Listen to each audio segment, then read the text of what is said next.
একে মেরো না, আগে আমার কথাটা শোনো। সরে যা মাম্পি, ই আমার বসের মেয়ের গায়ে হাত দিয়েছে, একে আমি শেষ করবই। না ভাই, ও যেমন তোমার বসের মেয়ের গায়ে হাত দিয়েছে, তেমন তোমার বোনের জীবনও বাঁচিয়েছে। তুই কি বলছিস মাম্পি? হ্যাঁ ভাই, আমি ঠিকই বলছি।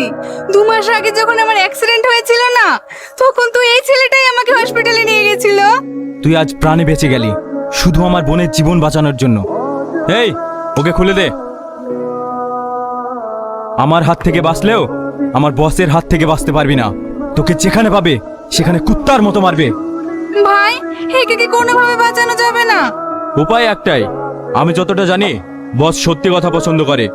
বসের সামনে যদি সত্যি কথা বলতে পারে তাহলে হয়তো ক্ষমা করতে পারে। তাহলে আপনি বসের কাছে গিয়ে সত্যি কথা বলে দিন, তাহলে হয়তো আপনার প্রাণ বাঁচতে পারে। আমি বসের কাছে যাবো তো, কিন্তু বস পরমেশ্বরী কোথায় থেকে আমি খুঁজে